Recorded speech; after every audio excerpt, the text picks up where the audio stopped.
Ons lees die oordenking vir die 29ste Februarie uit die Here is my herder, met die vriendelike vergunning van Lizet Marie.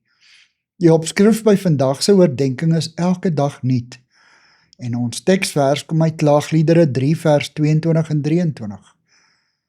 Deur die liefde van die Here het ons nie vergaan nie. Daar is geen einde aan sy ontferming nie. Dit is elke môre nuut. U trou is groot. Soos die aarde om sy as draai en soos die son elke oggend opkom en die seisoene met reëlmaat kom en gaan, en soos die sterre en planete op hulle vaste baan in die hemelruim beweeg, so vas en seker is God se trou vir ons, wat hom liefhet en graag wil dien. God is in beheer.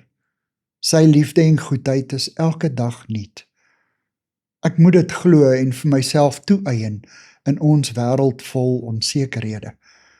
God staan elke oggend as ware met 'n mandjie vol geskenke vir die dag voor my bed. Genade en liefde, ontferming en seën.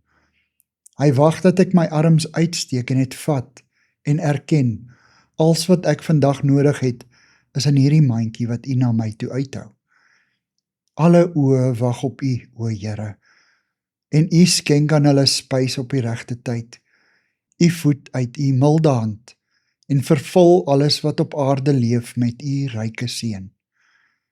Met hierdie pragtige ou seëngroet en tafelgebed uit Psalm 145, wat deur die Duitse komponis Heinrich Schütz in die 16de eeu gekomponeer is, groet koorsangers mekaar reeds eeue lank by spesiale geleenthede of by gesamentlike maaltye.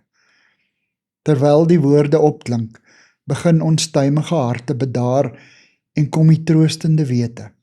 U is in beheer. U sal sorg. Ons wag op U. Ons laat ons lewe in U veilige hande. Dankie Here dat U liefde elke môre nuut is. Ons wag met vertroue op U.